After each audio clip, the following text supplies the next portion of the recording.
He thought today was the day he would erase her from his life forever, but he had no idea she was about to walk in carrying the only thing he could never replace. The courtroom on the 18th floor of the Manhattan Civil Courthouse was colder than usual that morning. The air conditioning humming softly above rows of polished oak benches filled with attorneys, assistants, and a handful of reporters who had caught wind of Vincent Moretti's high-profile divorce. Vincent sat at the petitioner's table in a tailored charcoal suit that fit his 6'2" frame like it had been sewn onto him, silver cufflinks glinting beneath the fluorescent lights, his posture relaxed, almost bored, as if this were just another contract negotiation. Beside him sat Lila Hartwell, elegant and poised in a cream designer dress, her hand resting lightly on his arm, a subtle claim in a room that watched everything. Across the aisle, the respondent's chair remained empty, and Vincent's attorney leaned in, whispering that the judge would not appreciate further delay.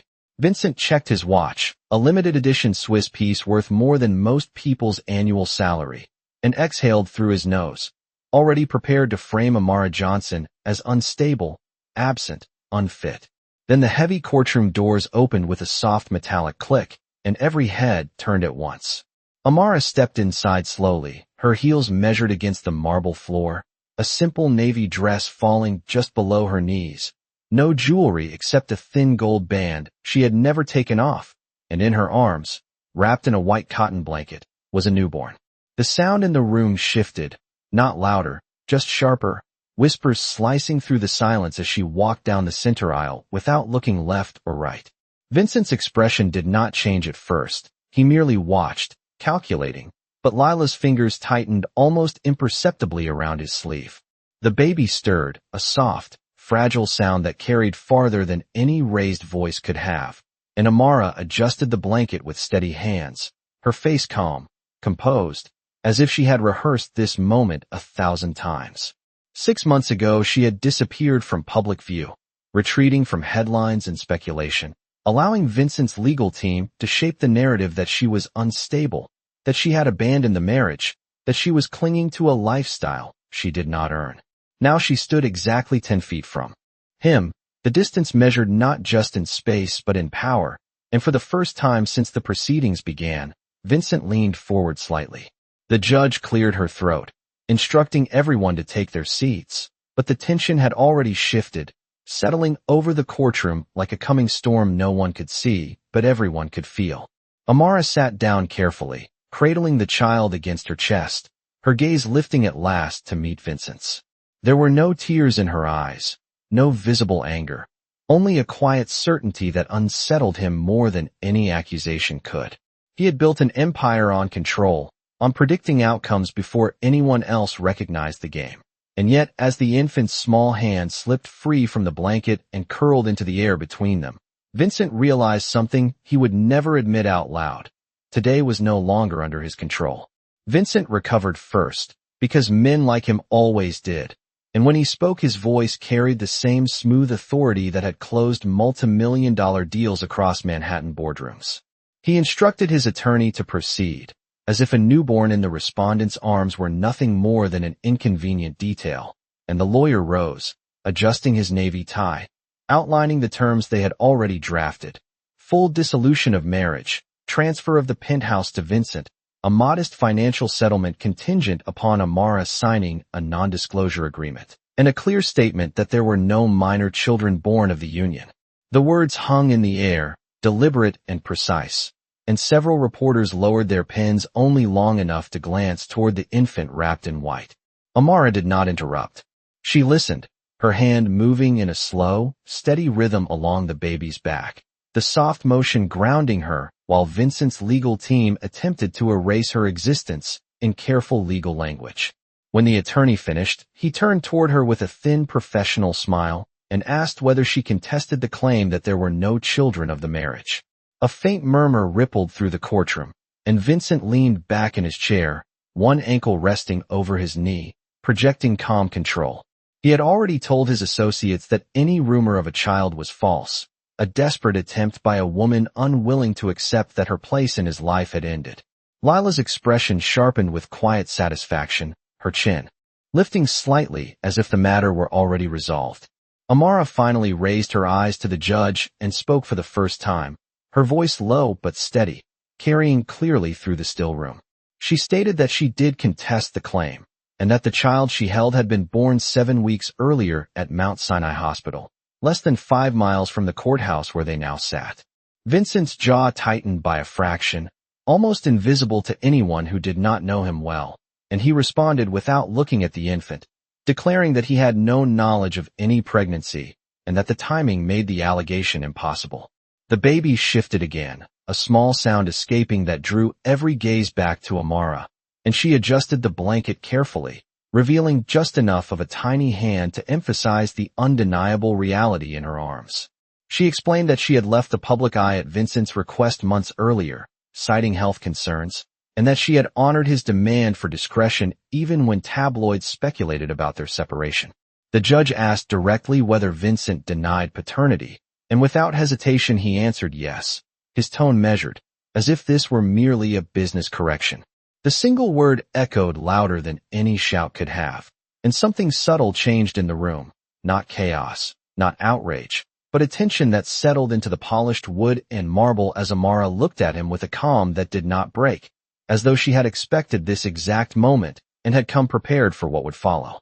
The silence after Vincent's denial did not erupt into chaos. It settled instead into something heavier, as if the air itself had thickened, and Amara lowered her gaze briefly to the child before lifting it again with a steadiness that suggested she had anticipated every syllable he would speak.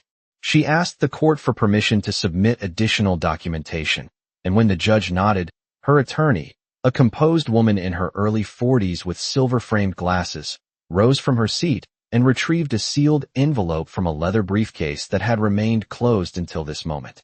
Vincent's eyes tracked the movement, no longer dismissive, but calculating, and Lila shifted in her chair, her confidence no longer effortless.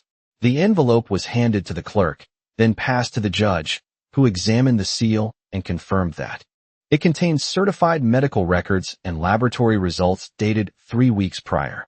A low whisper traveled across the benches as the judge unfolded the first document, scanning it carefully before adjusting her glasses and reading aloud that the report detailed a court-admissible paternity test conducted at a private Manhattan laboratory, with a probability of paternity exceeding 99.9%. The words did not echo, but they landed with unmistakable weight. Vincent's attorney immediately stood to object, questioning the chain of custody, questioning the timing, questioning whether the test had been authorized, but the judge raised a hand, signaling that the documentation appeared properly certified and that any challenge would require substantive evidence, not speculation. Vincent's composure tightened at the edges, his jaw flexing once as he leaned forward to glance at the paper now resting on the bench, and for the first time he looked directly at the infant, not as a rumor, not as an inconvenience, but as a living presence connected to him by ink and science. Amara did not smile, did not gloat, did not shift in triumph. She simply adjusted the blanket again and spoke quietly, explaining that she had kept her pregnancy private at Vincent's request because he feared how investors and rivals might perceive a pending heir during ongoing negotiations within his company. She described how he had insisted on discretion, how he had promised security and acknowledgement once the timing was right, and how that promise dissolved the moment their marriage fractured publicly. Lila's hand withdrew from Vincent's arm now, inch by inch, as if contact itself carried new risk, and several reporters resumed writing with renewed urgency. The judge asked Vincent directly whether he wished to amend his statement regarding paternity, and the pause that followed stretched longer than any before it. He cleared his throat, but no immediate denial came this time, only a careful request for a brief recess to review the documents in detail. Amara remained seated, her posture unchanged, her eyes no longer pleading, no longer wounded, but resolute, as if she had stepped into this room not to beg for recognition, but to ensure that truth, once spoken, could not be folded back into silence. The request for a recess was granted, and within minutes Vincent and his attorney retreated to a private conference room down the hallway, the heavy wooden door closing behind them. With a muted thud that did little to contain the speculation building outside. Inside the courtroom, the atmosphere shifted from tense to electric, reporters whispering into their phones, assistants typing rapidly, the story already reshaping itself in real time. Amara remained seated, her back straight, her attention focused entirely on the newborn resting against her, as if the legal storm unfolding around them were secondary to the steady rise and fall of the child's breathing. She had not come for spectacle. She had come prepared. 20 minutes later, the door reopened and Vincent returned, his stride measured but no longer effortless. The sharp edges of his confidence had softened into something more guarded, more cautious, and he avoided Lila's searching eyes as he resumed his seat. The judge called the session back to order and asked whether the petitioner wished to amend his prior statement. Vincent stood, adjusting his jacket, and acknowledged that the laboratory documentation appeared legitimate pending further independent verification. It was not an apology, not an admission delivered with warmth, but it was no longer a denial. The shift was subtle, yet everyone in the room felt it. Amara's attorney then requested that the court consider an additional document already filed under seal, one that had remained dormant until paternity was established. The judge retrieved the sealed addendum and reviewed it in silence, her expression gradually tightening as she read. After a moment, she looked up and asked Vincent whether he was aware of a clause within his father's estate trust specifying that controlling interest in the Moretti Holdings Corporation would transfer directly to his first biological child upon legal confirmation of heirship. A flicker of recognition crossed Vincent's face, followed by something far more unsettling, realization. The trust, drafted nearly a decade earlier by his late father, had been designed to ensure generational continuity, bypassing marital disputes and executive boards in favor of bloodline succession. Until this morning, that clause had been theoretical, a distant safeguard. Now it was immediate. Lila's composure fractured entirely as she understood what this meant, her earlier confidence dissolving into tight silence. The judge continued, explaining that with paternity documentation on record, the child now held a direct legal interest in the family corporation, and that any attempt to conceal or deny that interest could expose Vincent to severe civil consequences. The power dynamic in the room tilted without anyone raising their voice. Vincent, who had arrived expecting to finalize a clean separation and secure his empire uncontested, now stood facing the possibility that the smallest person in the room held the greatest claim.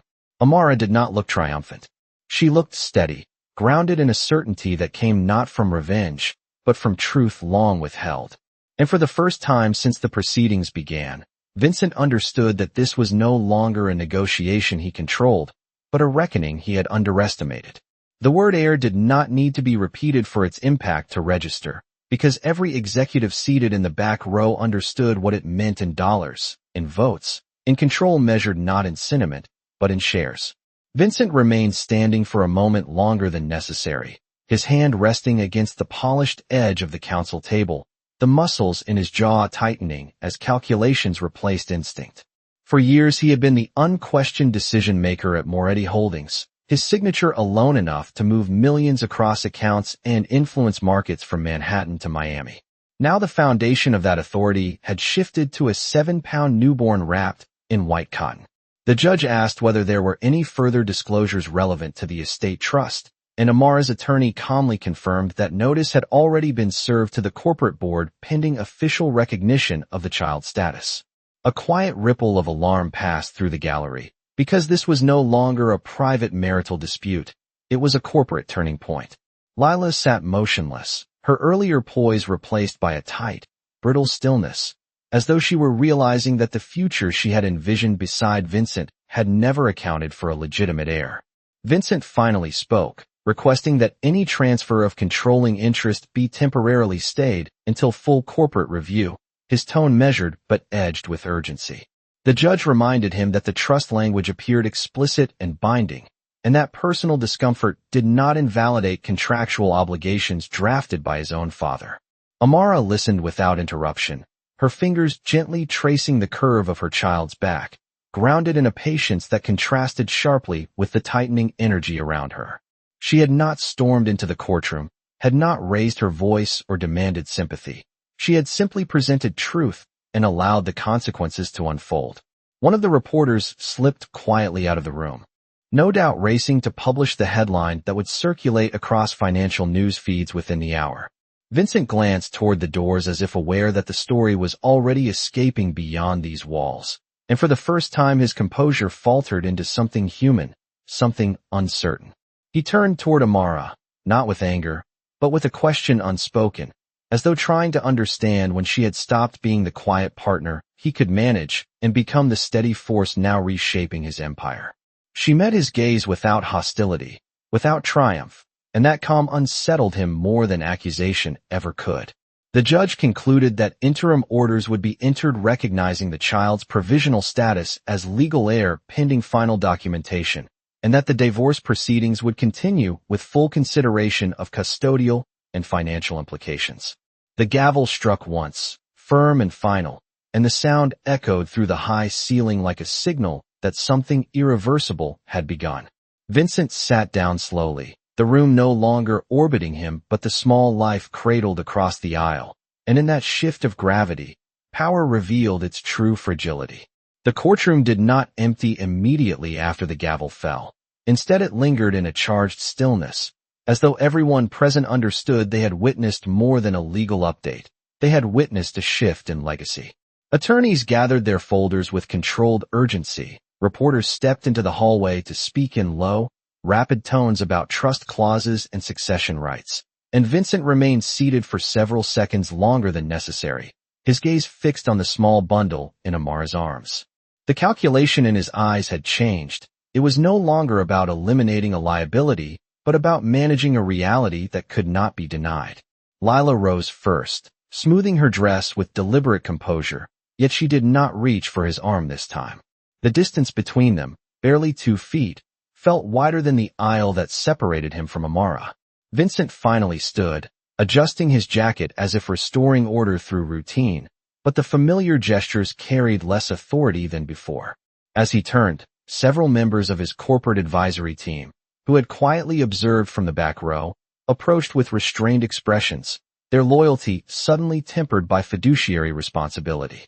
One of them murmured that an emergency board call had already been requested within the hour. Vincent nodded without speaking, because even he understood that the market would respond faster than emotion ever could. Across the aisle, Amara rose carefully, balancing the newborn against her shoulder, her movements unhurried, almost serene. She had not raised her voice, had not insulted him, had not sought applause. She had simply allowed truth to stand in daylight. As she stepped into the aisle, Vincent moved toward her, stopping at a respectful distance, the marble floor cool beneath polished leather shoes. For a brief moment, neither spoke. The hallway beyond the courtroom doors buzzed with activity, but within that narrow space between them there was only the quiet sound of an infant breathing. Vincent's voice, when it came, was lower than before, stripped of public performance. He asked whether she had planned this from the beginning. Amara answered calmly that she had planned only to protect her child and to ensure that no one could erase what was real. There was no accusation in her tone, only clarity. He glanced once more at the baby, at the tiny features that mirrored his own more than he was prepared to admit, and something unguarded passed across his face, not weakness, not surrender, but recognition. Lila watched from several steps away, the certainty she once carried dissolving under the weight of inheritance and obligation. The doors to the courthouse opened, and flashes from cameras in the lobby briefly illuminated the corridor like distant lightning. Vincent understood that the narrative had shifted beyond his control, that investors would weigh loyalty against lineage, and that power built on image could fracture under documented truth. Amara walked forward without hesitation, moving past him toward the exit, and as the crowd parted instinctively to make room for her, it became unmistakably clear that influence did not always belong to the loudest voice in the room, but sometimes to the quiet one holding the future in her arms. By the time Amara stepped onto the wide granite stairs of the courthouse, the late morning sun had broken through the clouds, casting a sharp light across the plaza where cameras and microphones waited in a restless cluster. The city moved as it always did, yellow taxis passing within inches of one another, the distant hum of traffic rising from Broadway. Yet within that small circle of flashing lenses the world had narrowed to a single image, a woman in a simple navy dress holding a newborn who now carried the future of a billion-dollar corporation. Vincent emerged moments later, flanked by two senior advisors whose expressions were measured but unmistakably tense. He had navigated hostile negotiations in glass towers overlooking Central Park, had faced regulators and rivals without blinking. Yet this was different. This was personal, documented, and already public. A reporter called his name, asking whether he intended to challenge the trust clause in appellate court. Another demanded to know whether Moretti Holdings stock would be diluted under the new heirship. Vincent paused at the top of the steps, his posture still upright, his voice controlled as he stated that the company remained stable and that he would act in the best interest of shareholders. It was the kind of answer that once would have ended the questioning. Today, it only fueled it. Across the plaza, Amara did not rush. She adjusted the blanket around her child, shielding the infant's face from the glare of cameras, and descended the stairs carefully, each step deliberate. A young journalist approached her more gently, asking whether she had expected this outcome. She replied that she had expected only that truth would be recognized. Her tone carried neither bitterness nor triumph, and that composure resonated more strongly than any dramatic declaration could have. Within minutes, financial news alerts began lighting up phones across the district, headlines speculating about succession, governance, and the stability of leadership.